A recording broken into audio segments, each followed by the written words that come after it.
Rare Sense. One day it will be common. Copyright 2007 by Harry E. Shade. All rights reserved. My story. Oh, where do I begin? First of all, I do not have a PhD in anything. I am not a doctor, lawyer, clergyman, psychologist, or even a master guru. I am a somewhat normal everyday guy with what I believe is the ability to see things from a different perspective. Ever since I can remember, I've always looked at the world a little differently than other people. I've never thought of myself as better than others. Actually, quite the contrary. I sometimes felt inferior to others, who seemed to be really comfortable with the ways of the world. I often thought there must be something wrong with me. I just not seemed to get it. To that end, I began searching for the answers outside of me. I asked the tough questions of my boyhood pastor, Reverend Merle Gephardt, and a priest, Father Carl Kish, from St. Joseph's Catholic Church in my hometown of Newton Falls, Ohio. I especially bugged my mother with question after question. Fortunately for me, they turned out to be very patient and understanding, and they were the first to teach me to look for the answers inside myself, since the answers I was seeking could not either be found in any particular book, building, or, quite frankly, outside of me at all. The answers were in my soul.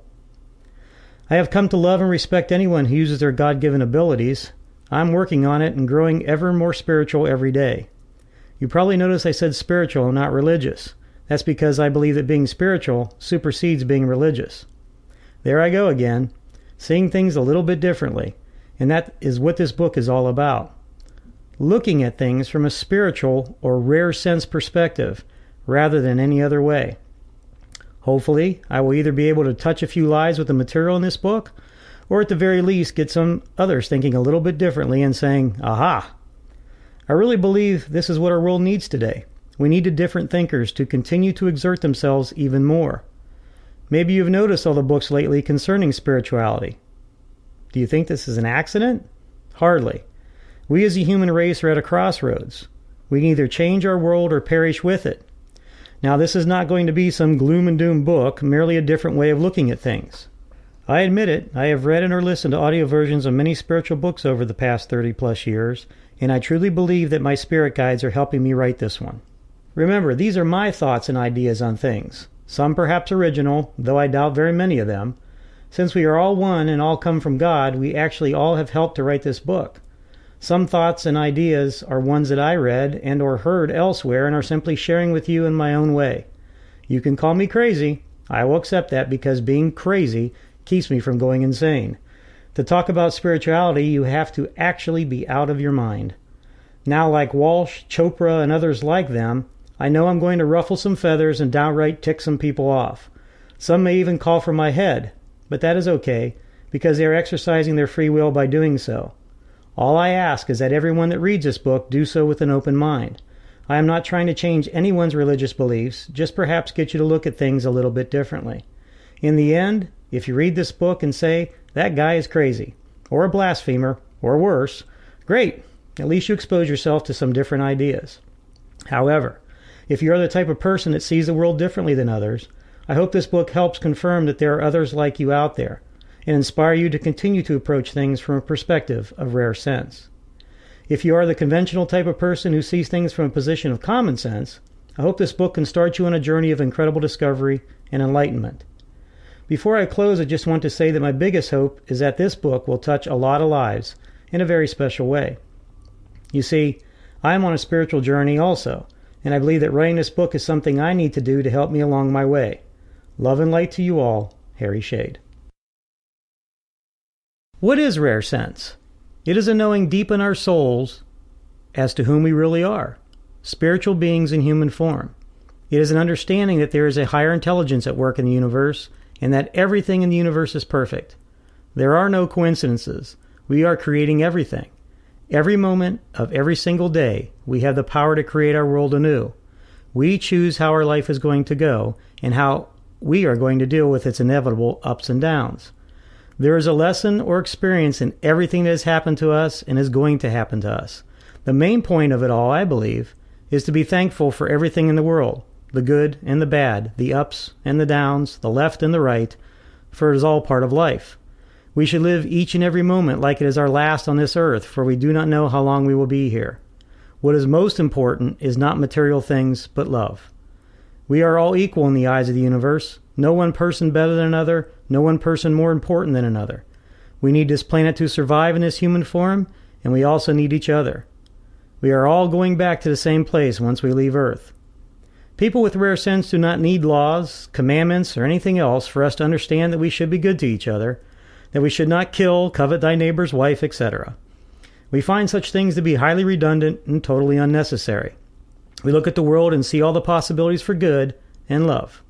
We do not judge others, but we do speak the truth. We know what does and what does not work, and try to live our lives as a testament to the innate perfection of the universe. We see the good in everyone and know that because we are spiritual beings, in other words, God experiencing itself, that we are inherently good, not evil. We are essentially pure love expressed. We seek to improve ourselves, thus improving our world in the process.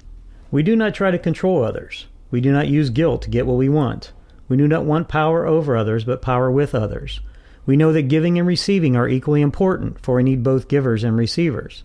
We try to approach everything from a position of love. Since we are in human form, we are not perfect, and we are not striving for perfection. We simply want to experience all that life has to offer. We are messengers for the universe. Our message is a simple one. Love is all there is, and all there ever needs to be. We need nothing to be happy, we simply are happy. People with rare sense are the perpetually positive people.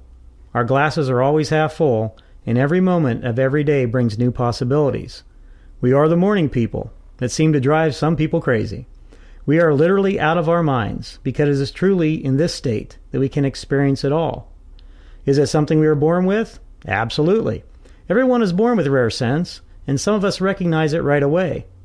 Quite frankly, it took almost 25 years for me to understand and recognize it in myself. All of us come to this lifetime with a purpose. All of us have known the young child who seemed to be wiser than his or her age. We call them old souls, yet even old souls are childlike, because children are dreamers and think nothing is impossible. It is only when we grow up that we sometimes lose that inner child. Well, we actually never lose our inner child, we just bury it under a pile of emotional crap. Things like guilt, fear, jealousy, depression, and anxiety. Some of us come to a place of peace and contentment when we are about to leave this earth and transition back into the spirit realm. Some of us will not get to that point of clarity in this lifetime, and that's okay. We are all on our own path, our own journey. But those of us that have come to that point of clarity in this lifetime, those that have rare sense, are all messengers. We are here to tell the world we can have it all. There's enough of everything for everyone. There's enough money, enough food, enough air, enough water, simply enough of everything. We just need to remember who we are, where we come from, and it will all be very clear to us. Okay, Harry, how do you know all this? The only way I can describe it is when you fall in love with someone and you just know, at least at that point, that they are the one for you. It is a feeling deep down inside. It does not come from your head or your ego. It actually resonates deep in your soul. Like the first time I looked deeply into Tammy's eyes, my heart nearly leapt out of my chest because I knew that I'd found my soulmate, the person I would spend the rest of my earthly time with during this lifetime. There is such a feeling of calm and peace in that moment. I carry that calm and peace with me every day. Again, as I've stated before, I'm in human form, so I'm not perfect. At least not now, not here. But I come from perfection, for the universe is in fact perfect. God is perfection, because God is the universe, the force that gave us life. What does it mean to have rare sense? Lama Surya Das describes us as seekers. People with rare sense are actively seeking to improve themselves spiritually. We know that for every answer we get about life and how it is supposed to work, we will also continue to have questions. We know that we will never stop growing, never stop learning, and will always seek the truth. I am a spiritualist, and as a spiritualist, I am not trying to convert anyone to anything. I want people to find their own path to their truth during this lifetime. I am simply trying to provide guidance, a roadmap for higher spiritual enlightenment. I am still seeking my own truth, learning things, experiencing things, in an effort to find out what is true for me, as are all people who recognize that they are on a spiritual path. And the truth is, we are all spiritual. Some of us feel we need the warmth, guidance, control, and belonging of a religion. Some of those people may someday find that all they need is within them. Until then, I wish them well on their spiritual journey. Some of us know that we really do not need anything, that all we need is in fact inside us, and that we control our lives through the choices we make. no matter where we are in our search. In reality, we are all seeking to be more spiritual, since we are all just trying to remember who we really are. Writing this book and sharing my layman's thoughts on this matter are part of my spiritual journey. I decided that I should share my thoughts because I do not have a doctorate in religion, and I did not study for 12 years in a monastery. Even though those things have worked for others, I'm trying to tell the common folk that they can find their spirituality without having to do all those things normally considered necessary with becoming enlightened. We can all get to wherever we want to go on our own. This book is perhaps just another guide. The Principles of Rare Sense, Chapter 1, Know. As you develop your rare sense, you will notice a natural transition from hope to belief to knowing. When we first start on this spiritual venture, we have hope for the future, hope that we can find our way, and hope that we can accomplish the journey. Hope is actually a cry for help, a pleading to the universe. Hope still allows the ego quite a bit of control. There is still the need to judge others, but more importantly, to judge ourselves. We still feel that we need physical possessions to be whole. We are still not quite convinced that there is an abundance of everything. We are still not convinced that we do not need anything, even though the universe will always supply all that we need. Holding on to material things is important because it is things that give us the most security. We say things like, I hope I can make it through the day. I hope I can pay the bills this month. I hope, I hope, I hope. There's a certain amount of desperation in hope. However, it is through hope that we reach the next level of belief. It is through hope that great things are accomplished. All things begin with hope, because without hope, we cannot move on to the next level. Without hope, nothing else would happen, because hope is what gets us to ask for help from the universe. In most cases, it is what gets us to pray. It leads directly to the next level. Then slowly, usually imperceptibly, hope grows into belief. We now believe in what we do and say.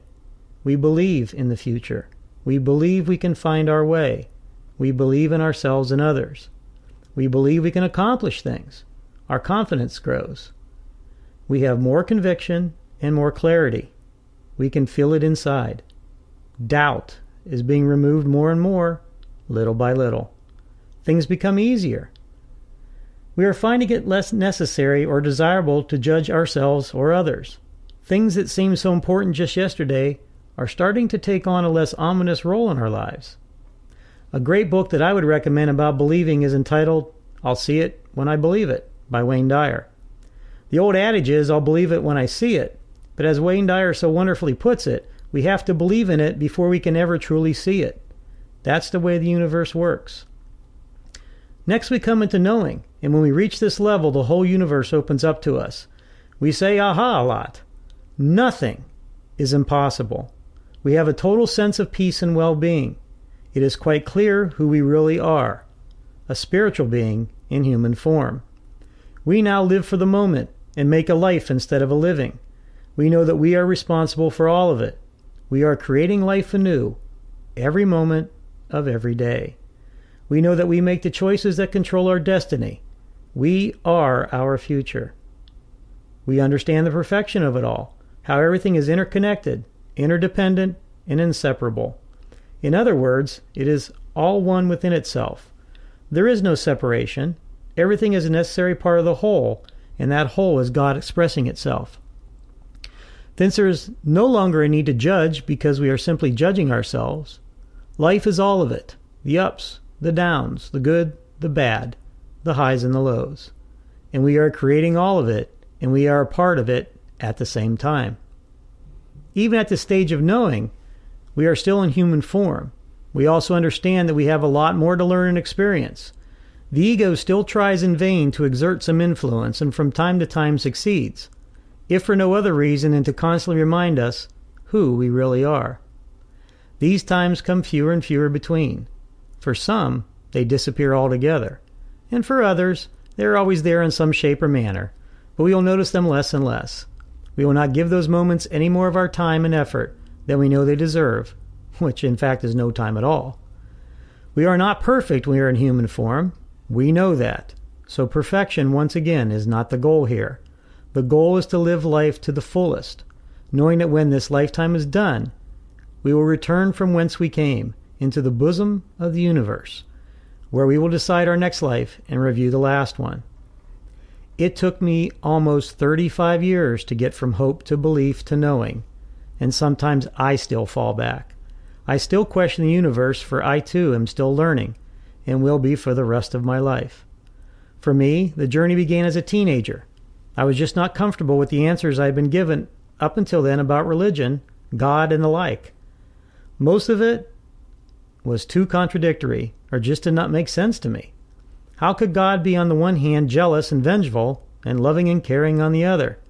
Those qualities seem more human-like than God-like. Was he not God? Even though I was told that God was all-seeing, all-knowing, all-powerful, in other words, omnipotent, he acted an awful lot like humans. Yet we were supposed to be made in his likeness, which if he truly acted like us, I guess we have been. It also seemed that he spent a great deal of time wanting to punish us for violating quite arbitrary rules and laws. As I understood it, just about anything could be interpreted as a sin. You could almost not help but be a sinner, and yet I was told that I had free will. Some people even told me that I was born a sinner. They informed me that God was really a God of fear and retribution, and I really did not want any part of that. Yet I was supposed to worship God. Why would I worship someone or something that was so mean, someone who seemed I could not please, no matter how hard I tried? My poor mom. I asked her some really tough questions, and she tried her best to give me the answers, but at times even she seemed equally confused by it all. It was in church youth group with Reverend Gephardt that I finally got to ask all the questions I desperately need the answers to, and to someone who should know. I mean, after all, he was a man of the cloth. Surely he would have the answers. Sometimes I think I caused Reverend Gephardt more grief than was necessary, but I just really needed to know. Much to my surprise, I was told that the answers to my questions would not be found in any book or in any building. The answers, he told me, were inside of me, and that I would do just as well talking directly to God and seeing what I felt about the answers I received. I tried what Reverend Gephardt suggested, and the answers came. Sometimes it took me a while to grasp the concepts, and sometimes I still do not quite understand to this day. I often still ask questions of both Reverend Gephardt and Father Kish, and they would do their best to give me an answer, but most of it I found inside of me. So I continued to study various religious writings and continued to ask questions, and finally, I came to that place of knowing. The more I studied the different religions, the more I came to realize they were based upon the same principles, and the more I realized that religion was a man-made concept.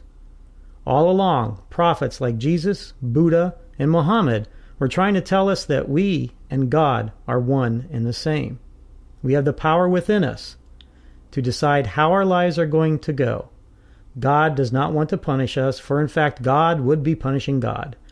Once I discovered who I really was, I looked at the world and all of its inhabitants in a much different light.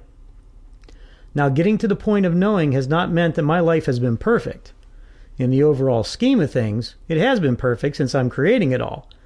But I still have my ups and downs, and for some reason, the universe still tosses me a curveball once in a while. Since I am so much more at peace with it all now, one day I will knock that curveball out of the park. For now, I continue my journey, knowing that at any moment I can choose something new for myself. I know that I know what I know. It is not enough to believe it, you must know it. It is not enough to know it, you must show it. It is not enough to show it, you must live it. But how do you know that you know? It is very simple. I just know, and so will all of us. We will know when we make conscious decisions about our lives without fear, guilt, and anxiety, for we will know that the outcome will be exactly what we ask for. We will know when we can face life with peace and serenity and go with the flow instead of fighting the current. We will know when we realize that we are all interconnected, humans, nature, the seen and the unseen. We will know when we can face each day with a wonder of possibilities, and we will know that we can take a very different path to knowing, and we will all reach the same destination, to a place of oneness. Chapter 2. Give and Receive. Giving is a principle of rare sense, because it is in the giving that we truly receive. I am not talking about giving for the mere sake of giving, but giving from the heart and soul. It is like Mother Teresa once said, It is not the giving, but the love you put in the giving. It is not the doing, but the love you put in the doing. When we give, we are telling the universe we care, not only about others, but our own well-being, because the act of giving shows love and compassion. The interesting thing about giving is that in most cases, we actually end up receiving more than we gave. I know people who have spent time helping out Habitat for Humanity, a nonprofit organization that builds houses for the less fortunate of us. They have told me that not only did it make them feel good to be a part of such a worthwhile project, but they actually learned about drywall or roofing, information they can use later on their own home. When I spend time coaching youth basketball, I get more out of seeing the young girls learn the game of basketball, build their own confidence and self-esteem than any win could provide. The mere sight of them scoring a basket or making a great pass warms me inside like almost nothing else. I do not coach youth sports for my own edification, and I certainly come away from it feeling all warm and toasty inside, because I am giving of myself to the betterment of others. Giving is also part of the natural laws of the universe, which is why it has been said that whatever we give, we'll receive back tenfold. Now, some people think that if we give $10 to some charity, we will get $100 back somewhere else. However, that may or may not be the actual case. What I believe is being said here is that we will give... Okay, I messed that one up. Just start from the previous sentence. Yeah. It's still rolling. Okay. Now, people think that if we give $10 to some charity, we will get $100 back somewhere else. However, that may or may not be the actual case. What I believe is being said here is that what we give, we will get back and in greater quantity that you gave in the first place. It may be in more money, but it just may be in an increased feeling of happiness because we were caring and compassionate. Whatever we do, we should not give through guilt, and do not feel guilty if we cannot give at one time or another. It does no good to give out of guilt for either us or the person or organization we are giving to. Doing things through guilt only increases stress, anxiety, and guilt. We should not give beyond our means, but give freely of what we have to give. One thing everyone can give in abundance is love. Some people think that giving means money, and that is not necessarily the case either. Actually, giving your time to something can be more valuable than money. In the society we live in today, that may not necessarily be the case, but let's really examine the concept. We are a commodity-driven society with an economic system based on supply and demand, and yet most of us think that money is more valuable than time. However, time is the one asset that we have very little, if no control over. We have no idea how long we have in this lifetime, and we know that once time is gone, there is no way we can get it back. However, we can always get money, and there is no limit to how much money we can get. Because of circumstances and the way they think, some would disagree with what I just said, but I know people who have sold their plasma to get money. I know people who have worked 3 jobs, played music, washed cars, mowed lawns, or sold things on eBay to get money. The ability for someone to make money is only limited by their imagination and creativity. We have complete control over that, so it is quite obvious that time and not money is more precious and valuable. So if you can give your time to something, you have given much more than money could ever buy. In this regard, whatever you have to give, make sure you give from the heart. Do not expect anything in return, and you will receive more than you ever dreamed possible. Now to receive. Why are we generally so good at giving and so bad at receiving? Why do we feel guilty when we get something? How many of us find it hard to tell people what we want when they ask us, as in birthdays or Christmas? Being able to receive things is also a principle of rare sense, because the universe will give us everything we ask for, everything we desire, everything we dream of. From my observation, we actually seem to enjoy making ourselves feel guilty when we receive something. Sometimes we feel that we have to give something back just because we receive something. So, we immediately return a compliment or run out and buy something for the person who just gave us something. Or we buy them lunch or anything just to relieve the guilt and return the favor. That, however, is not necessary. We should not feel guilt, but joy. We need to rejoice in both the giving and receiving because both are gifts from the universe. Some of us have even been programmed to immediately wonder what the ulterior motive of the giver is. What do they want in return? as if the mere act of giving something could not have been their one and only motive. Just like me, I am sure all of us have run into people who in fact did have an ulterior motive. But we need not look for it. Instead, let us look for the good always, and the bad will simply no longer exist. We even have trouble receiving a compliment. I know so many people who will actually either deny the compliment or feel that they have to put themselves down after receiving a compliment to kind of even the slate. Something like this. Boy, Ann, you really look beautiful tonight. What? My hair's a mess. My makeup is wearing off. And just look at this chipped nail polish. Or how about this one? Tom, nice job with the presentation. You really knocked them dead in there today. Are you kidding? I stumbled all over myself. That had to be the worst job I've ever done. Or perhaps even this one. George, thanks for helping me out with the party. Could not have done it without you. I am not the one you should be thanking. I didn't do much. Instead of all that, why not just say, thanks. I appreciate it. Of course, we do not want to get a big head or anything. God help us if we actually believe the good things that people are saying about us. That would be vain, and we need to be humble. I'm telling you right now, it is neither vain nor a lack of humility for you to accept anything, even a compliment from another. How many times have you heard this comment after someone gives a compliment to someone else? Martha, you better stop or Bob is going to get a big head. No, don't stop. Compliment each other. Tell each other how great, how wonderful, how beautiful they are. Be free with your gifts and compliments and be thankful in what you receive.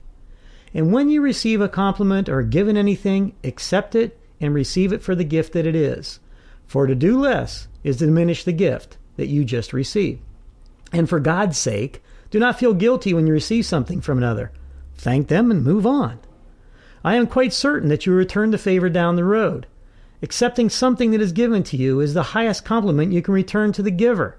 It is also the way we show thanks to the universe for all that we have in our life. It is funny because we are told it is better to give than to receive, which makes us all feel guilty for receiving anything. But if there was no one to receive what we tried to give them, how could we ever give anything? It really is just as nice to receive as it is to give. We just have to stop feeling guilty about it.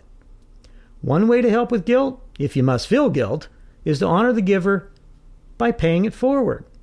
If someone does or says something nice to you, then instead of doing something for that person, which remember diminishes the gift, then just do something or say something nice to someone else and pass on the gift.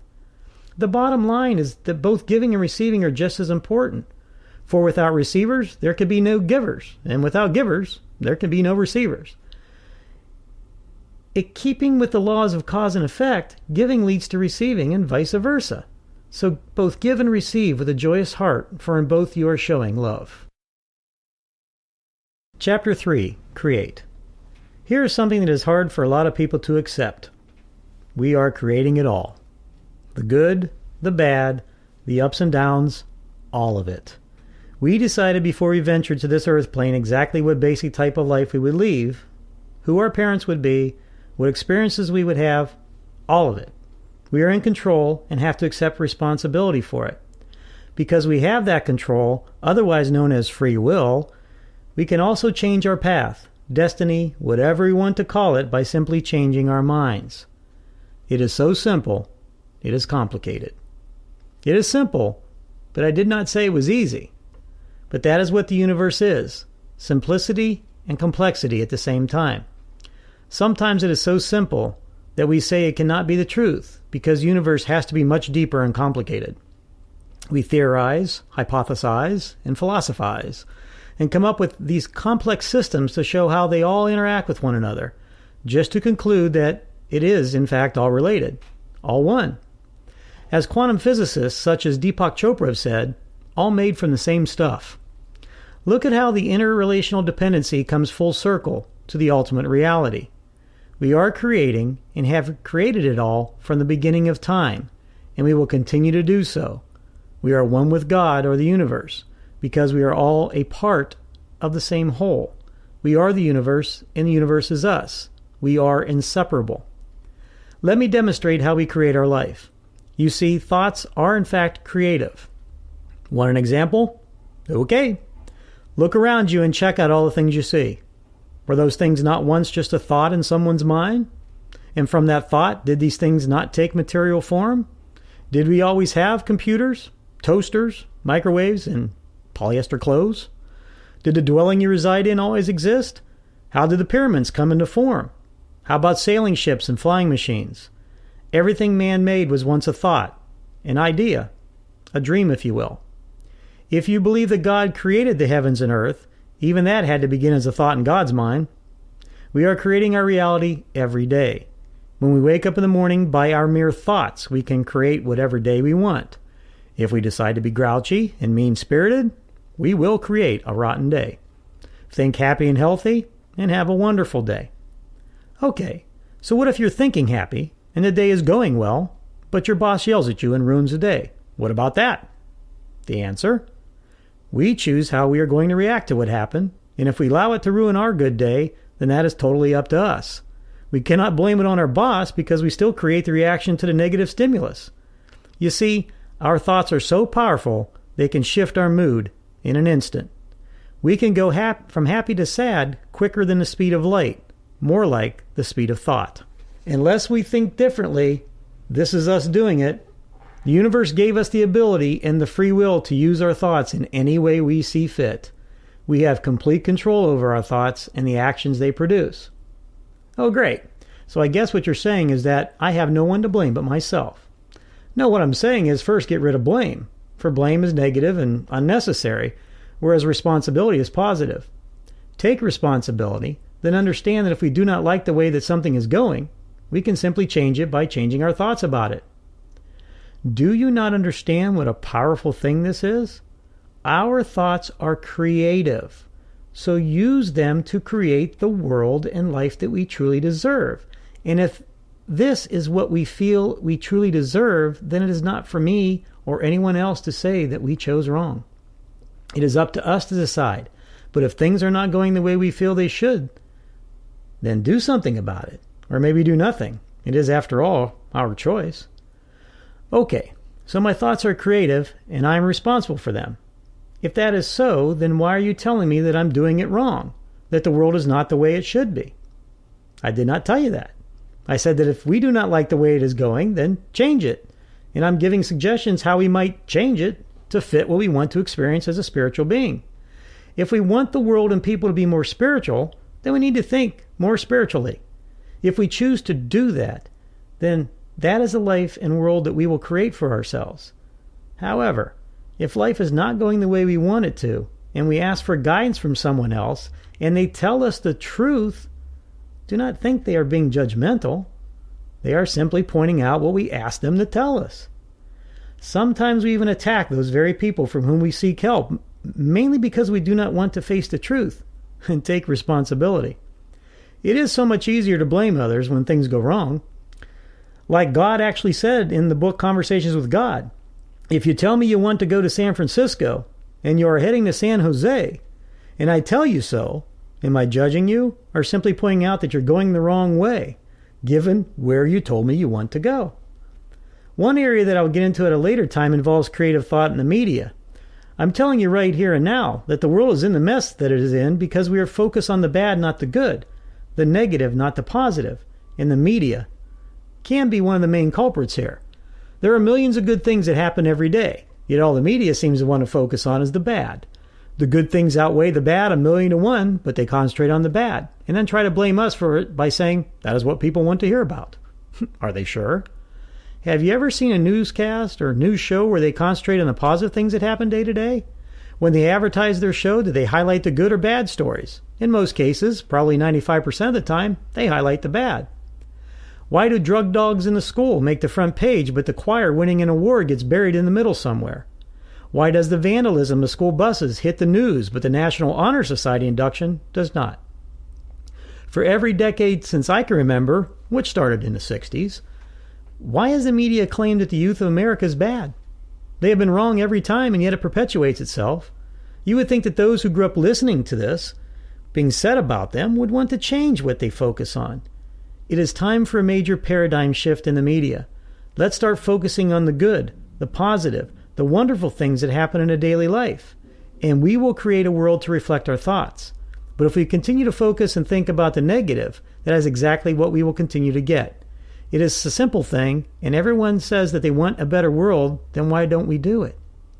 Beyond just our thoughts, we actually have the ability to create life. And there's no more powerful creation than that. Yet again, we think we are limited creatures with limited abilities. Often, we are taught that so others can have control over us. We are not limited. We are limitless. For as long as we have the ability to think and create, we are just as powerful as anything in the universe. Remember, our thoughts are creative. So if we think about and focus on the negative, that is what we will create: a negative world, a negative society, and a negative life.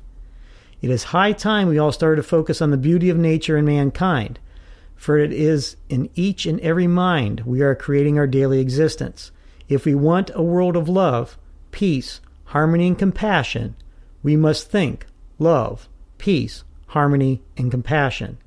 If we would all simply do that, then we would get a world of love, peace, harmony, and compassion. Chapter 4. Responsibility. One of the biggest challenges in this modern age seems to be taking responsibility for our actions. We try to blame others for our very existence and our life and quickly look to lay responsibility elsewhere than at our own doorstep. But this is really not possible, since we are creating it all. However, if you believe that you do not have control, then you do not create your existence. Then it is much easier to not take responsibility for it and to blame others. As a child, we may lack the maturity as to how to respond to negative things said about us and thus are limited in our ability to choose what to believe. It is especially more difficult when the people who are supposed to love and protect us are the very ones causing the pain. However, once we mature and can make those informed, intelligent choices, we can no longer blame others for the choices we make. Of course, even children have the wisdom to choose to accept what is said about them. We can choose to internalize it or let it roll off our backs like water off a duck. Very early on, we sometimes have a better understanding of who we really are. It is when we get older and start accepting someone else's version of who we are that we start to doubt ourselves. One of the best examples of not taking responsibility for our actions involved a lawsuit against McDonald's by the lady who placed the coffee cup between her legs and burned herself. Had rare sense been applied in this situation, that lawsuit would have been thrown out. But in this day and age, we are quicker to blame others than ourselves. Let me ask this question. Did any McDonald's employee place that cup between that lady's legs, or did she choose to do that herself? I know you know the answer, so why was she not made to take responsibility for her own actions? Taking responsibility for our lives is the rare sense or spiritual thing to do. I have said earlier, we always take responsibility when things are going well, but we want to blame others when it's not. Convenient, isn't it? Well, that is simply not the way things work in the universe. We were given free will. We are responsible for our lives and the decisions we make. Yes, there are some things that happen to us that make us think that sometimes we are not in control. However, if we really look at our lives, the things that have happened, and what our responses to those things have been, we will find that somehow, some way we created it. Looking in that mirror is one of the hardest things we will ever do, but we must. Because until we do, we will not be able to change our circumstances, for we will think that we do not have control, yet what we think about is brought to us. So if you think you are not responsible and that you do not have control, things will continue to be created in which you do not have control, and your life will seem like it is one disaster after another. Taking responsibility is taking control, and having control is using your free will. Here is something that is going to sound contradictory, so please bear with me. We can think we are not responsible, but we still are. We can think we are not in control, but we still are. We can think that we do not have free will, but we still do. For you see, we have free will, and that is one thing that does not change about us. With that free will, we are free to think whatever we want to think, but no matter what we think, we are responsible for all of it.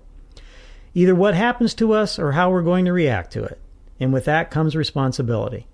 If things are not going the way we wish them to be, then we need to take the time to see what thoughts and decisions we have made to create the circumstances we face today. Sometimes we have to go back many years to find the answer, sometimes just a few seconds. But we will find the answer because it lies within us. The good and bad, the ups and downs, all of it. Being responsible is having rare sense because we are telling the universe, I understand who I am and what I am capable of. I understand that I have the gift of free will, and that I use that gift each and every moment of every single day. I am in control, and I am a creative being, one with God and an integral part of the universe. Chapter 5. Live. If we are to have rare sense, we must truly be alive. You have heard the expression before of being in the moment. Be here now is another way of saying it. How about live your life to the fullest? All of these are comments on the art of living, and living is using your rare sense indeed. It involves all of our senses: touch, smell, hearing, sight, taste, and yes, psychic abilities. It involves all three parts of our being: body, mind, and spirit. It involves balance and synchronicity. It involves acknowledging who we are, a spiritual being in human form. Living means to take risks, for the greater the risk, the greater the reward. Living means to love with all of your being. It means being passionate about our life work. It means finding your purpose and pursuing it with determination. Living means finding the possible in the impossible, to dream, to aspire, to hope, to believe, and yes, to know. Living means we must nurture all three parts of our being. We must exercise the mind, the body, and the spirit. This can be done in so many ways, they're too numerous to mention. But here are some examples. Read up on something new. Physical exercise, good nutrition, and meditation. We are living when we try and experience all that life has to offer. When we try new foods, study different cultures and religions, spend time with friends and family, do volunteer work, exercise, travel to new places, play, and meet new people, we are truly living. By living, we are trying to experience all we can so that this time on this planet can be used to its fullest and we can reach our fullest potential. In life, we know there will be good times and bad, births and deaths, marriages and divorces, and that we can learn something from all that life has to offer. As a spiritual being, sometimes living in this human form can be frustrating and confining if we allow it to be. But we know that our time here will be brief, and that one day we will return to the universe and all the knowledge contained therein. People with rare sense live life with gusto. We see each moment as another chance to create life anew, and as an opportunity to experience the wonder of it all. Some of us even choose to do so with reckless abandon, which from time to time may be a good idea, though I would not necessarily recommend it on a daily basis. Rare sense tells us that in this life, there are only those limits we place on it, and there is an abundance of everything. There is no reward without risk, that peace and harmony are a mere thought away, that to soar like an eagle, you have to let your feet leave the ground, that to be childlike is a natural way to be, that change is constant, it is inevitable, it is life. This life is a journey, and like any journey, this lifetime will one day come to an end. How are we living our life? Are we cherishing each and every moment, or do we struggle through our days? Are we living in the moment, and do we see the joy and simplicity of it all, or do we see nothing but pain and sorrow? How our lives go is up to us, but know that there is a wonderful, beautiful world out there for us to enjoy. We simply have to choose to do so. Chapter 6. Permit. Let the universe flow through you. Permit yourself to express your emotions and permit others to do the same. We must permit ourselves to be happy, sexual, funny, tired, crazy, sad, powerful, successful, intimate, loving, caring, compassionate, passionate, hopeful, energetic, healthy, determined, creative, angry, envious, beautiful, to have dreams, to have goals, to have a life. Then permit others to do the same. The reason I say permit yourself and others to do these things is that we tend to wrap guilt into them. And if we are not making ourselves feel guilty over it, then others will gladly try to do it to us. Guilt is the ego's way of continuing the illusion and not permitting us to see who we really are, because the ego does not want to give up control it has over us. Other people use guilt to try and control us also. I'm going to make some people mad here, but most major religions use guilt to try and get people to obey the rules. Without guilt, people would actually realize that we are in control of our lives, and that just does not suit some people or groups because it is usually those people or institutions that think they will lose power. It is that ego thing again. But power over what or whom? These people who try and use guilt and control to remain in power actually find out that those they are controlling will eventually rebel against it, simply because it is not the natural order of things. And the more people grow spiritually, the more they realize that they actually have had the control all along. We begin to question everything, including those that have controlled us through such things as guilt. Then the one thing that was feared is realized.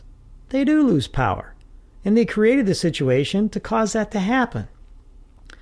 The funny thing is, if you permit people to discover who they really are and to live their life free from judgment and guilt, we will actually find that there is no loss of power, but a sharing of it. When we permit another to live their life, we are actually making them and us both more powerful, because we are both tapping into the immense power of the universe. Permitting others to better themselves allows you to better yourself. Permitting is an act of unconditional love. It allows each of us to become all that we are capable of being. When we permit another to live their life, we are actually making both them and us more powerful, because we are both tapping into the immense power of the universe. Permitting others to better themselves allows you to better yourself. Permitting is an act of unconditional love. It allows each of us to become all that we are capable of being. When we permit others to be all they can be, we automatically do the same for ourselves. And what a wonderful thing that is. So permit yourself and everyone else to express themselves and to better themselves. For in permitting people to live, you can eliminate evil, which is merely live spelled backwards. Things that we call evil are simply things that are not living. For if you truly permit yourself and others to live, you will no longer have evil. Chapter 7. Serve. Service to yourself and others is another principle of rare sense. It is in this service that we learn about ourselves and others, and in doing so we come more into realization that we are all in this together. Serving others is our way of giving back all that we have received. It is our way of honoring the innate spirituality in ourselves and others. It is how we care for one another and show love and compassion. It is what brings us together when there are so many things we use to pull us apart. Being of service makes your heart smile and your soul sing. It is how we show that we care for one another. It is how we express the spiritual side of ourselves. It is how we get in touch with our spiritual side and demonstrate our rare sense. And being of service to ourselves is just as important as being of service to others, because by helping ourselves, we automatically help others. When we grow, we all grow, for we are all one. As Wayne Dyer has said, we are all part of the universe. Una meaning one, verse meaning song. Universe equals one song. A song we all sing when we are letting our soul guide us in being of service. And this is not just service to humans, but to all creatures, all of nature, and all of life. We must care for everyone and everything as if our life depends on it, for in fact it does. Nothing is truly separate in the universe. All the artificial walls we build to separate ourselves are just an illusion. Our soul craves service because when we are in service, we are showing love, one of the constants in the universe. In that moment of service, we are in direct contact with our soul in the universe. We are again one. It is in this service to others and everything that we can truly see and experience the innate goodness of man. When we can feel and experience the love emanating from everything. When the universe and all that is in it is in harmony. The next time you are in service to another, take a moment to stop and pay attention to how you feel, and you will see what I mean. It is a joyous, loving moment, one that you will want to duplicate again and again. I have often said that I get more out of serving than I actually think I give. I feel that way because I know that it is in this state of service that I'm being as spiritual as I can possibly be.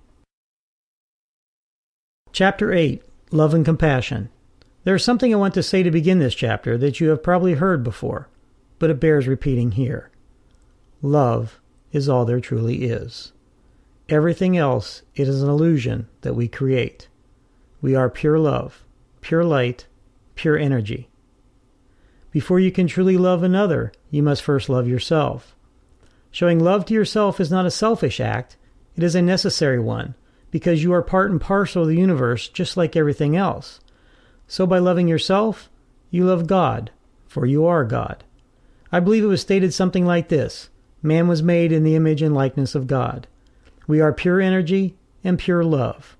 Like change, love is a constant in the universe. In fact, there is only love.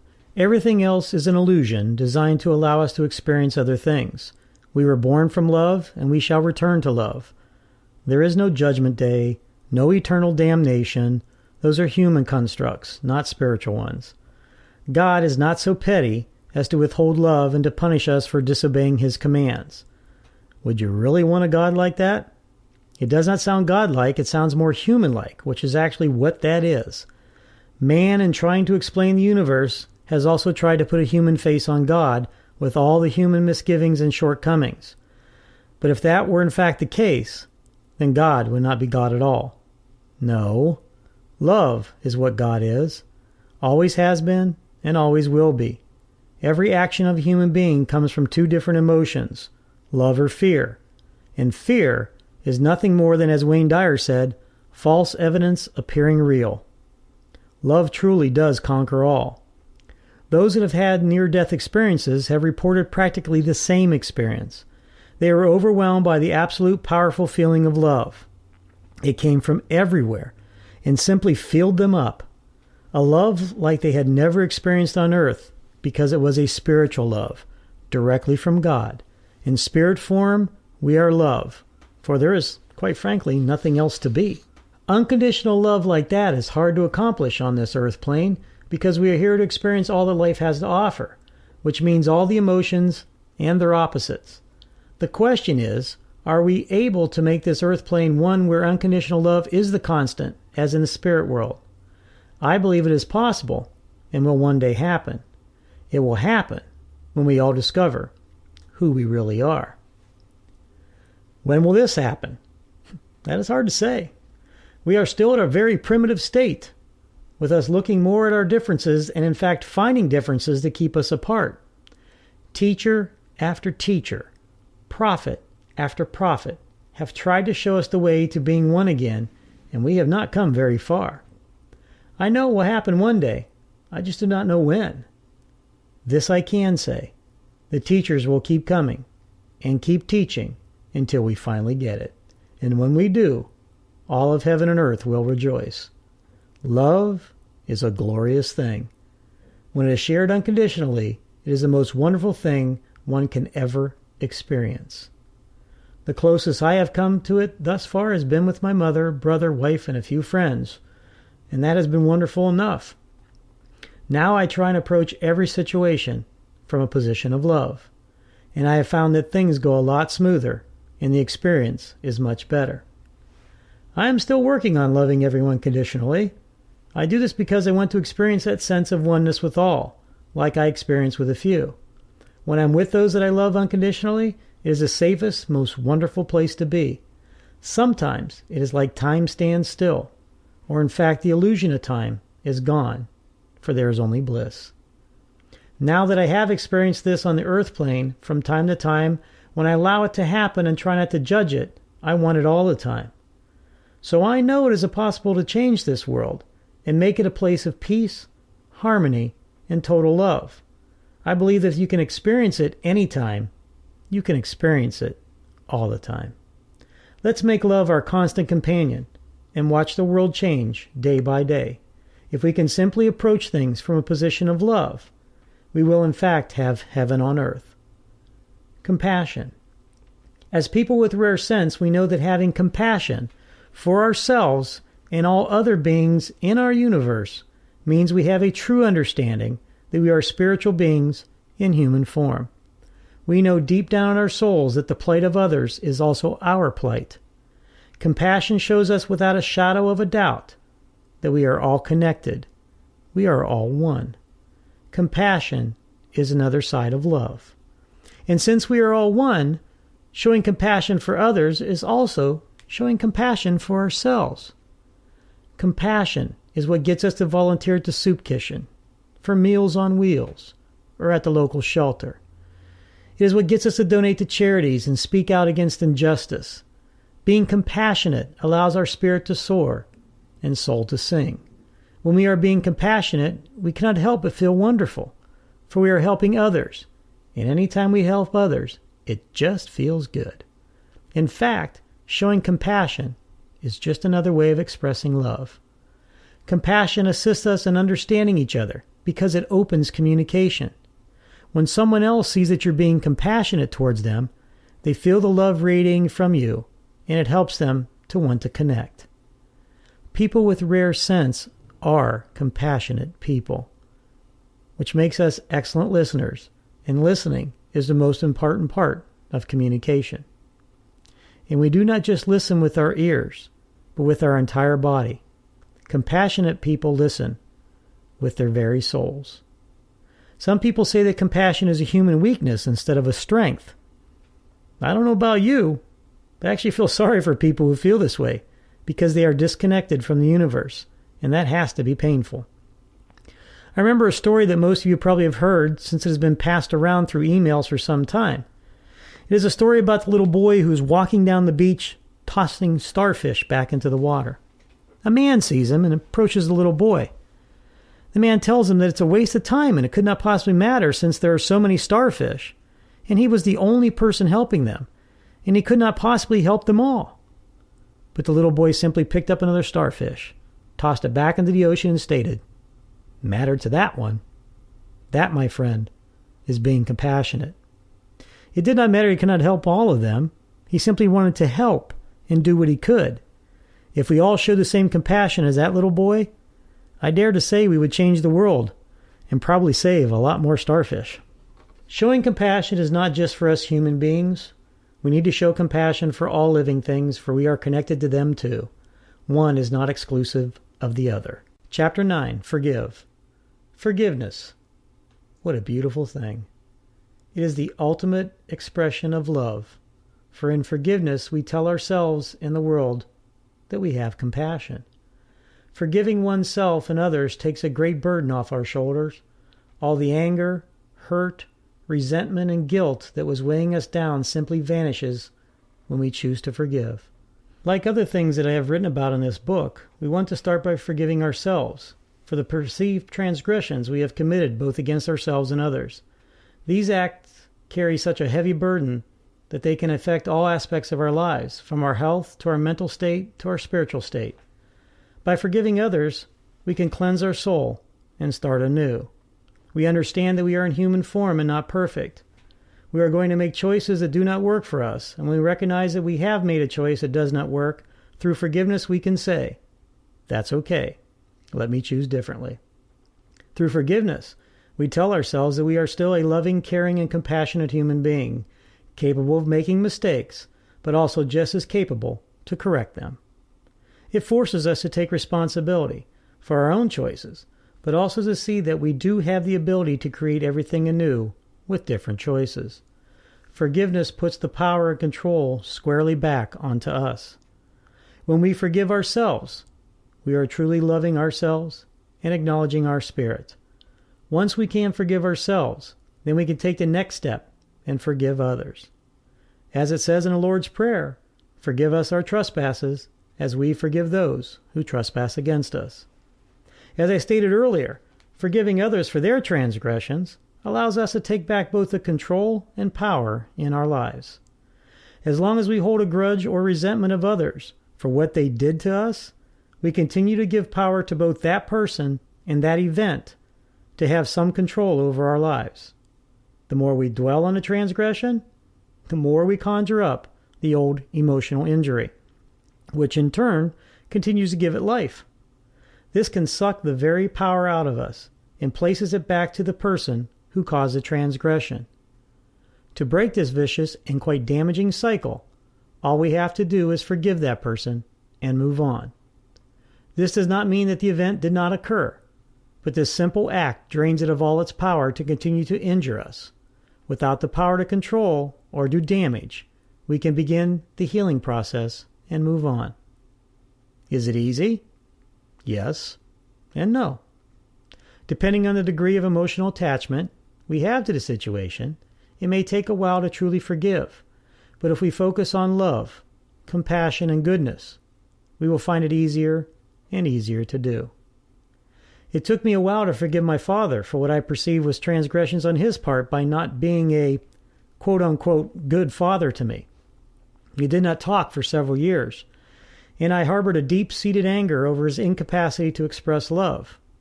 I really thought he neither loved me nor was proud of me.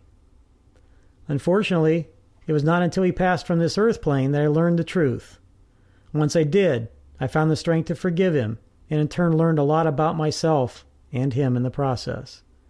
It was one of the most profound moments in my life, and helped me to be better at forgiveness.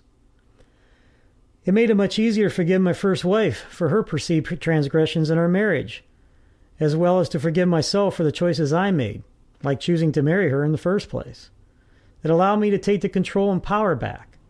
Forgiveness forces me to take responsibility for my actions. It allows me to release the anger and hurt. It allows me to see her as another human being with all the frailties of all human beings and view her with more compassion than I ever thought possible. Forgiveness will lighten the load and free your soul. It shows both compassion for yourself and others. So the next time you think you screwed up or somebody hurt you in some way, do not judge, but simply forgive. Forgive, and forgive some more. And then you can move on. Chapter 10. Learn and Teach. People with a rare sense are in a constant state of learning. We are learning about ourselves, and we are learning about others. All along the way in our life, we are learning, for life is the greatest school of all. Another word for it is experiencing. Every day of our lives, our soul is learning. We come here to experience and learn. Some of the greatest times I have spent have been experiencing things I have never experienced before. From reading different religious texts to simply talking with people of other races or cultures. From eating food I have never before eaten, to observing nature in all its wonder. Learning helps us to grow as a person. Learning helps us to be more compassionate and understanding. Ignorance, on the other hand, which is nothing more than a lack of knowledge, can lead us into all kinds of trouble. I know that a lot of the challenges we face in the world today with our fellow human beings is simply our own ignorance. If we simply took the time to learn more about one another, I know we would have less conflict in the world. We would communicate better and be able to find more common ground than we think now exists. So to grow spiritually, we must learn and experience all we can. For the more knowledgeable we become about ourselves and the world we live in, the more we can help to bring about positive changes for everyone. Take the time to learn and or experience something new every day, whether it be about yourself or the world in which we all live. This is how you live life to the fullest. Teach. People with rare sense are not only learning, but we are also teaching. By our own actions, we are showing the world that there is a better way, replete with love, compassion, and harmony. Sure, if you pick up the newspaper and watch the news, it will seem that we are not making progress at all. We, however, understand that what is portrayed in the media is a very small percentage of what is actually happening on a daily basis. So we continue to show the world, sometimes one person at a time, what we have learned and what we know. The really wonderful thing about teaching others is that we cannot help but also to learn from what we are trying to teach. For in our teachings are also lessons, and so the teacher becomes the student. We also know that we do not know everything, that we still have much to learn, and so even though we are teaching, we simply are also learning. There again is the wonderful balance of the universe. Some of us teach openly by actively conducting seminars and speaking to people about spirituality. There are those that do it from the pulpit, and those that teach about compassion and kindness through literature, song, and art. Have you not noticed the proliferation of books, television shows, movies, songs that over the past several years have opened our eyes to all things spiritual? Even the medical establishment is slowly acknowledging alternative procedures and teaching them in our medical schools.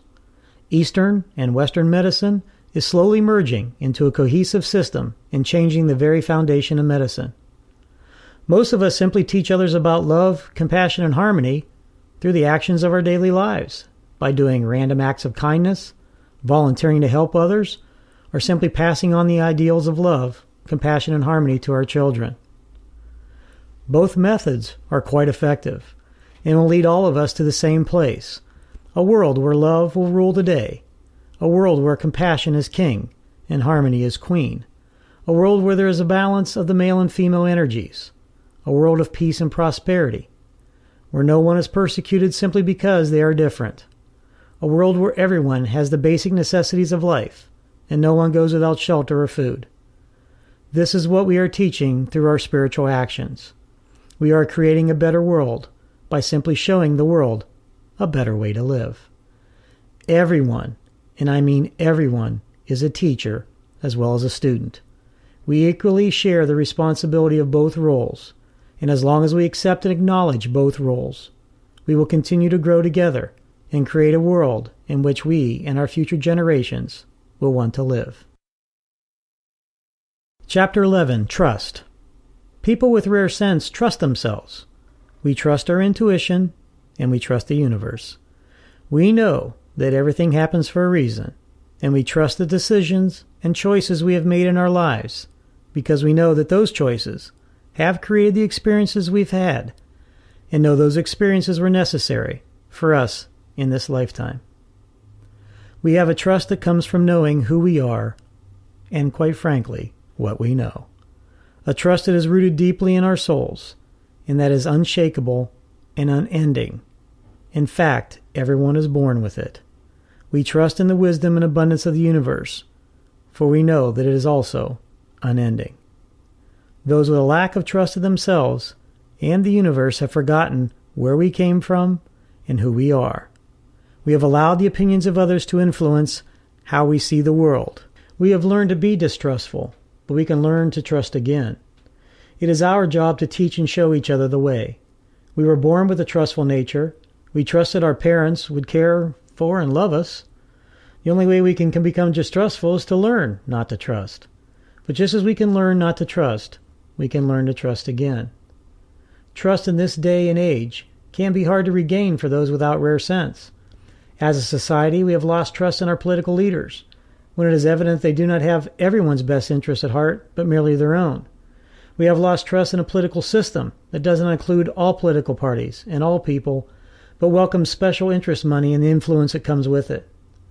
We have lost trust in our corporate leaders as we continue to hear about yet another scandal at the highest levels of our corporate structures. We continue to see business exploiting workers everywhere, but especially third world workers in an effort to simply increase profits. The bottom line is more important than the people.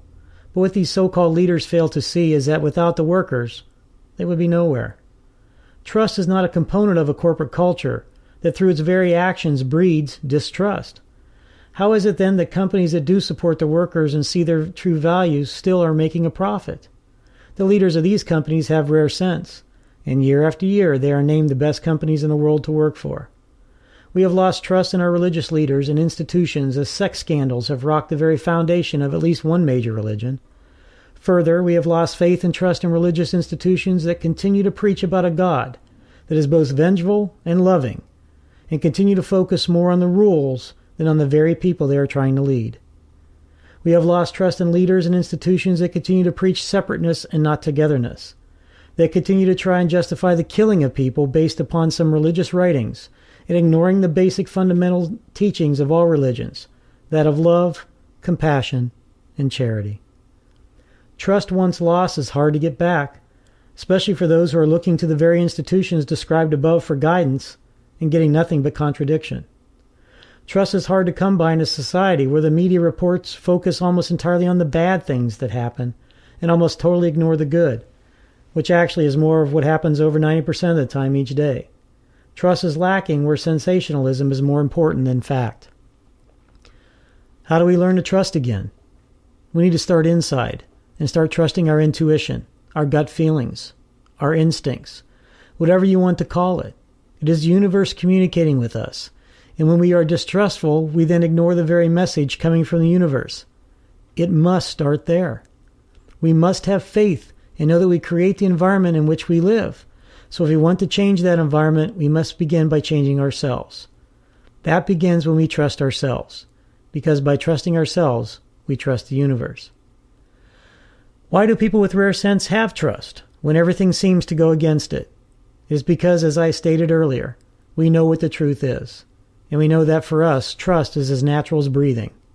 It comes from our souls, and no amount of negativity can get us to not trust both the universe and ourselves. We teach others to trust through our own actions, knowing that it will lead to a more trusting society, and that the universe will support us. Without trust, a society will eventually become so distrustful that the very things we fear will come to be because we have created the environment to make it so. Trust is at the very basis of love, so without trust, we will not have love. Fortunately, we know that trusting the universe and ourselves is where it all begins, and from that will flow the love necessary to change this world. Chapter 12. Gratitude. People with rare sense have gratitude, and show gratitude in their daily lives. We know that there is always more to be thankful for than there is to complain about. If we truly take the time to reflect upon our life, we will see that this is true. We need to spend some time writing down the things we're thankful for and thank everyone and everything on a daily basis for those things. And we will see that our life has been wonderful and is full of promise rather than gloom and despair. Having gratitude for our lives will open our eyes to all the possibilities still ahead. We will become more alive than we have ever been when we simply take time to be thankful. Sure, things have happened and will continue to happen in our lives, but those times do not have to control our lives and predict our future. Recognizing and thanking the universe for all of it, the good and the bad, for all the events of our lives have shaped who we are today, allows us to openly acknowledge those events and to create our future without the burden of guilt, fear, and anxiety. For we know that we control our destiny through creative thought. We know that we experience things for a reason and that we control our future. Wallowing in self-pity and blaming others only keeps us down. We cannot rise above those things if we stay stuck there. Showing gratitude frees us of those bonds and allows us to soar. It frees our souls, and just like forgiveness places the power right back into our hands.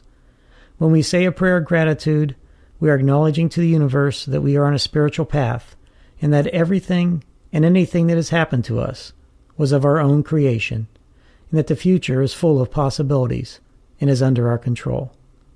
So take the time every day to say a prayer of gratitude. Every night, take time to count the blessings of the day. Acknowledge what the universe has provided and give thanks, for this will truly help us on our spiritual journeys. Chapter 13. Dream. The dream for people with rare sense is the dream of all prophets, gurus, and spiritual leaders. Just like Dr. King, we have a dream of a better world, a world where we are all one in a spiritual sense, which will lead us all to being one in all senses, where everyone is treated equally and not judged by the color of their skin, their nationality, religion, or anything else, but simply on the fact that we are all a part of the same universe. Some might say this dream is improbable, at best to achieve, if not impossible. They do not have rare sense. Those of us with rare sense know that this dream is inevitable. We cannot tell exactly when this oneness will happen, but we know that someday it will happen. What we are trying to accomplish in this lifetime is to move the world a little closer to the reality of all those prophets, seers, gurus, and spiritual leaders who came before us and are working with us today. Impossible is not a word in our vocabulary, because we know that nothing is impossible. Everything that we now have or see was once a dream of someone's that was brought into reality through thought based upon choice. Thoughts, ideas, and dreams are all quite frankly the same thing.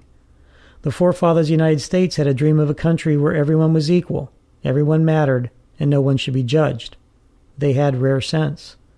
We have not necessarily fulfilled that dream yet, but like our overall dream for the entire world, we are working on it, which is the one reason why people flock to the United States, is because we have this dream of a better life, and that is very attractive to everyone. Rare sense people are dreamers. We dream of a better life, of a gentler, more spiritual society that puts the emphasis on taking care of each other and the world in which we live. We dream of a society that some might call utopia and unattainable.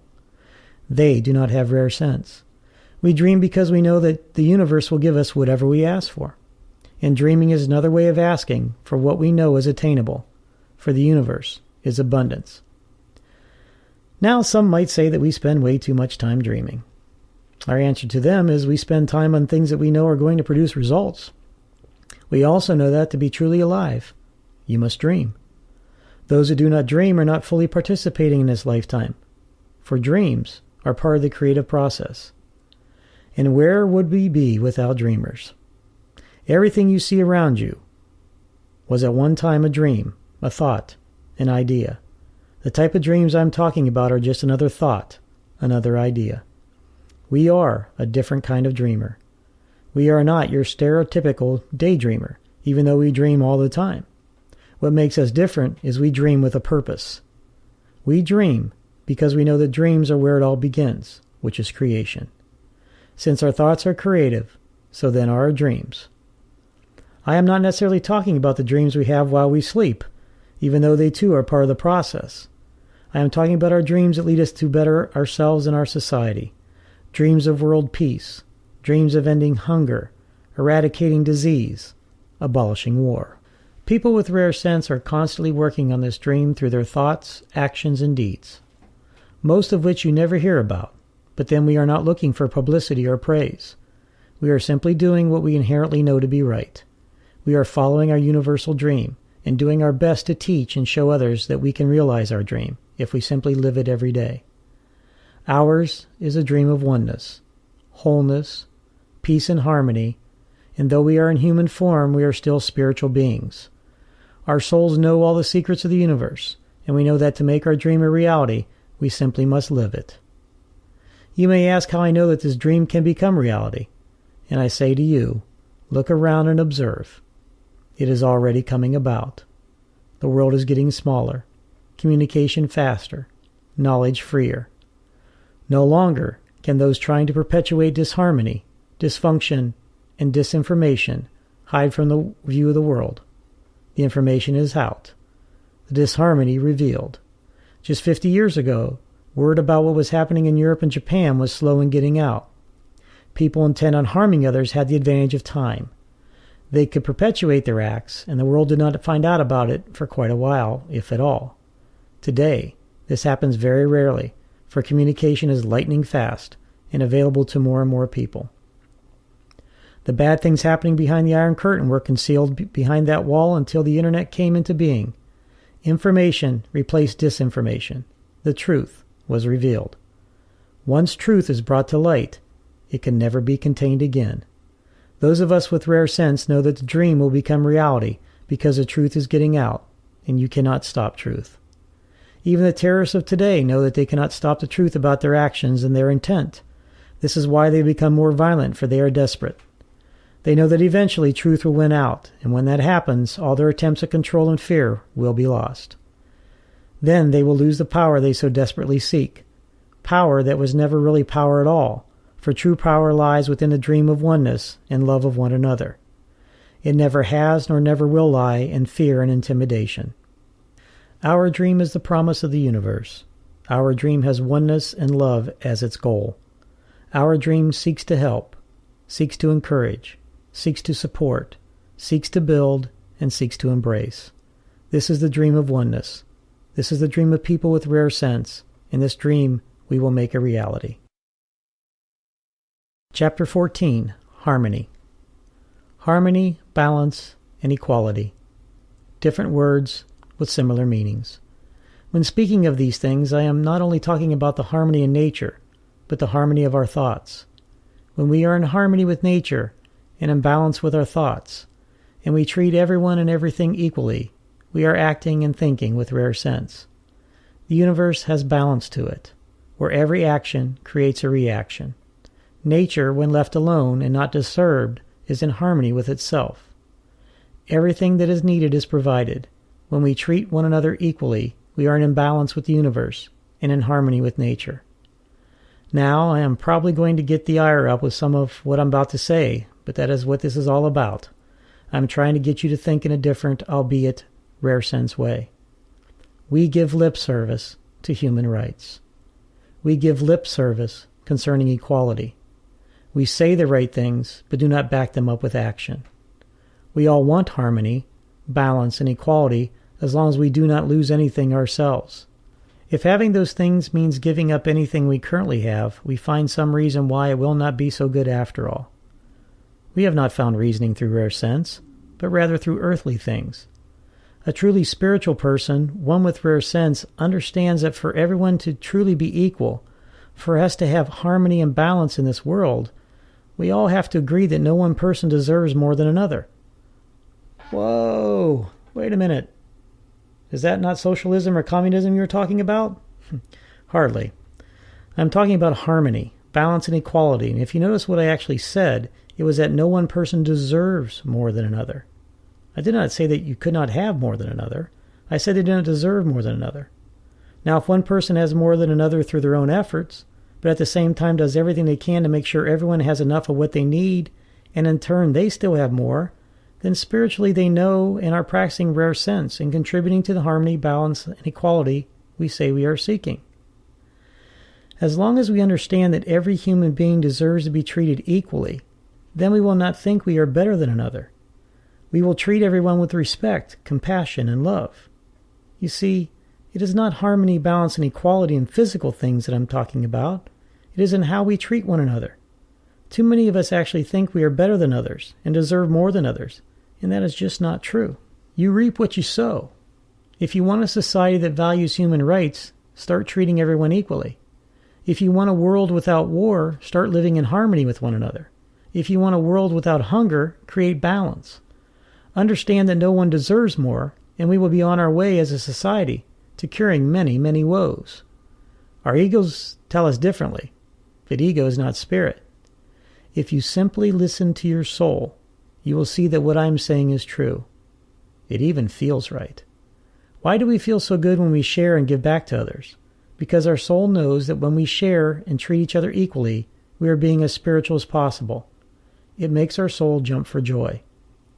One thing that is evident on this earth plane is that in physical things we will not be equal, and no amount of government intervention will change that. It is not a political thing. It is the way of this earth. One person will have more stuff than another. One person may live in a bigger house and drive a bigger car. One person will be better looking, more physically fit, more successful, or more intelligent than another. Some will live longer, some will live better, some will not live at all. But if we treat each other equally, and understand that all human beings deserve the basic necessities of life, then we will have equality on this earth plane, which is the best we can ask for as spiritual beings in human form. We have limitations as humans, but there is nothing that we cannot be overcome by spirit, and that includes our own egos. Some people talk about heaven on earth. We will get to heaven on earth if we use rare sense and treat everyone equally. We will get to heaven on earth when we use our spirituality to truly have equality.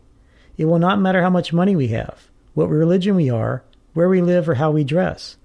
The only thing that will matter is we see everyone as an equal and know that everyone deserves at least the basic necessities of life. No one will go hungry, no one will lack shelter, and all will be free. Some having more, but no one thinking they deserve more. Harmony, balance, and equality are three different words with similar meanings, and three of the most powerful words in our language. If we can think and act with harmony, balance, and equality, we are doing so with rare sense, and we will create the world we are so badly say we want to live in. Chapter 15. Acceptance and Tolerance. Why is it that we find it so difficult to accept ourselves the way we are and others the way they are? Why do we feel a need to try and change others to our view for them, when we ourselves want to stay the same and resist changing to please others? Which, by the way, we should not change to please others, but rather to please us. We know that we cannot change others, even though we are forever trying. They have to want to change themselves. We also know that we do not want to be judged, but we still judge others, and we judge ourselves, usually much too harshly. Why do we even feel a need to judge at all? Fear, insecurity, and doubt, that's why. We do not feel good enough. We do not feel pretty enough. We do not feel smart enough. Okay. Why do we feel this way? Because we choose to feel this way. Sure, in our past we may have been told that we are not good enough, pretty enough, or smart enough, but that was the opinion of others. We get programmed by all the propaganda laid on to us as we grow up, and it helps shape our thinking when we become adults. However, once we become adults, we have the choice to continue to think in this manner about ourselves, or change the way we see, feel, and think about us. If we do not like our programming, then we need to change it. Keep in mind this programming cannot necessarily be changed overnight. We were not programmed overnight. It happened over years. So understand that it will take time and may not be easy, but it is simple. People with rare sense understand that we control our thoughts. We create our world. And so anything that happened to us or was said to us in the past only creates our future if we allow it to. If we think bad thoughts about ourselves now, it is all on us. We cannot blame the past for our future unless we allow the past to control our future. So starting today, we need to reclaim our lives and discard anything from our past that does not serve us in creating a happy today and tomorrow. We must quit judging ourselves. We need to either accept who we are or change what we do not like. But we need to do it for us and us alone. Now, once we have either accepted us for us or making the changes that we feel we need to make, then we can also stop judging others and accept them for who they are. You see, when we judge others, we're only pointing out things we really do not like about ourselves, for people are simply a mirror unto us. So if we are okay with ourselves, then we can be okay with others. Acceptance allows us to look past our differences and find common ground on which to meet. It enhances communication because we are not spending our precious energy judging, but rather openly engaging with others. Acceptance pushes away our fears, for we are not afraid of what we accept. It allows us to be fully alive, for we greet everyone and everything with an open heart and open mind. It shows us that we are truly more alike than different. It allows us to truly live in the moment with the carefree outlook of a child. Tolerance. What is the difference between acceptance and tolerance? Acceptance helps us to find common ground and the similarities we have with one another. Tolerance allows us to recognize the differences and accept them as well. People with a rare sense recognize both the similarities and differences in all of us and understand that it is what makes us unique.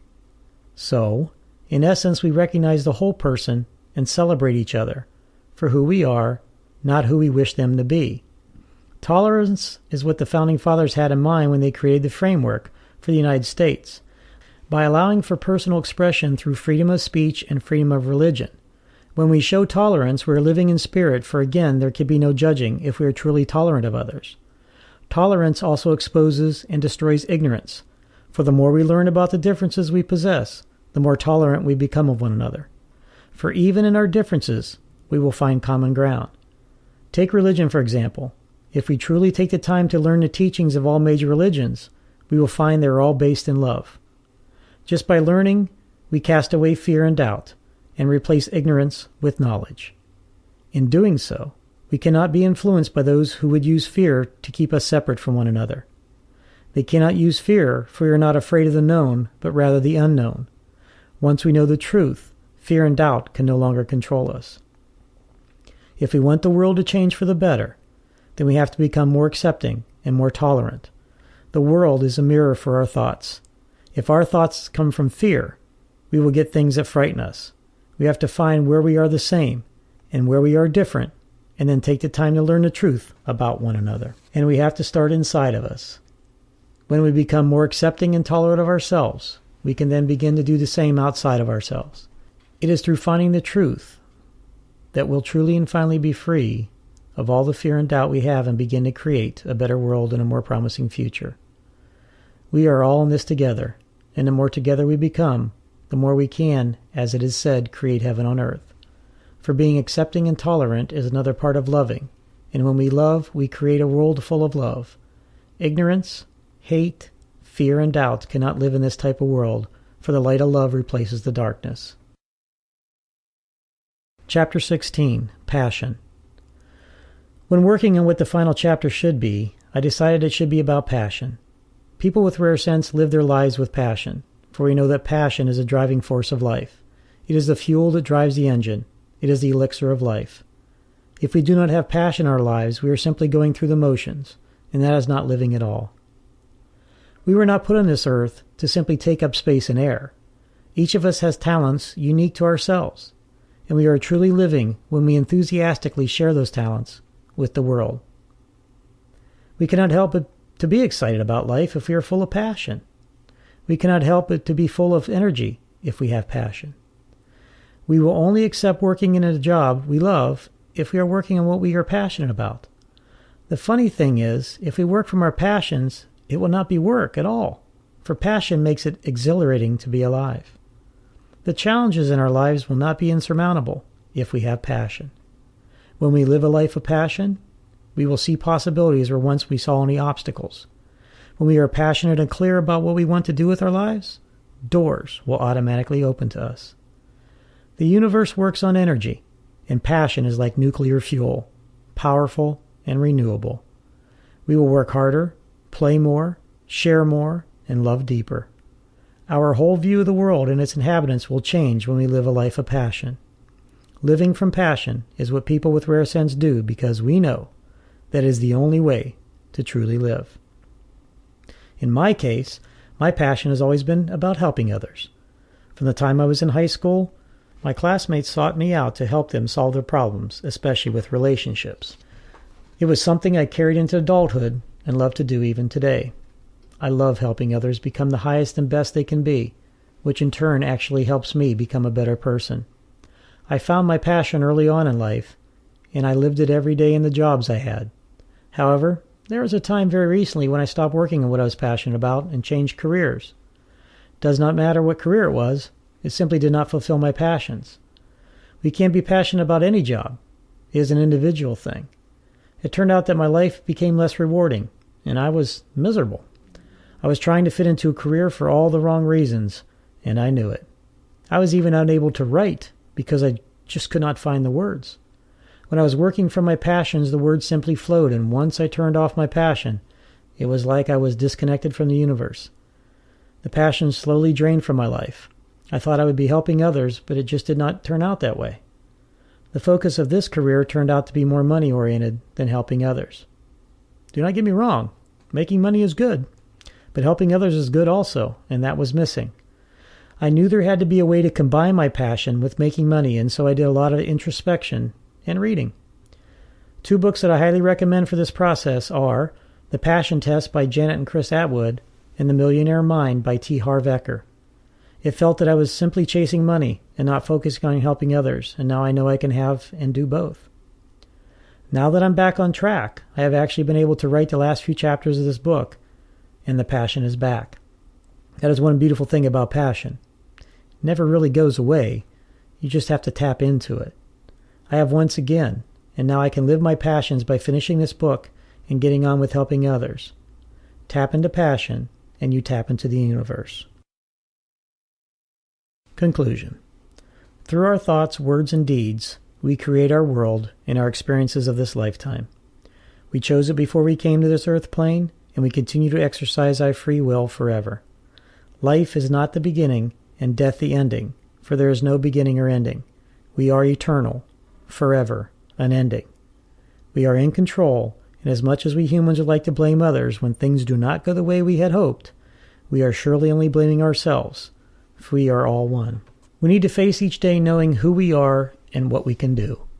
We do not want to ever lose those childlike qualities of wonder and daring, qualities that allow us to continue to ask why, and when we get an answer to probe even further. For we know that with every answer comes more questions. We need to love with all our heart. We know that fear is an illusion. We need to continue to seek the answers and help as many of those we can along the way. For when we help others, we most assuredly help ourselves. We need to be gentle with ourselves and other living creatures, including the earth. We need to replace hope and belief with knowing, but understand that it is hope and belief that lead us to knowing. We must approach everything from a position of love, for love conquers all, and is one of the few constants in the universe. And we need to do it all with passion, the nuclear fuel of the universe. Finally, we need to embrace change, for that is what life is all about. As I began this book, I said that I have a unique way of looking at the world.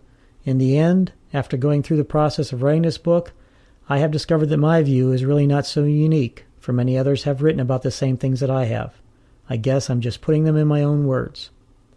There is one set of books that I believe we all should read, especially if you want to aha a lot. The Conversations with God series by Neale Donald Walsch are great for that, and are indeed full of rare sense. I certainly hope this book has touched you in a special way. I realize that you may not agree with everything I have said here, but I believe it will get you to think, and I know I'm a better person for bringing it to you. Love and light always.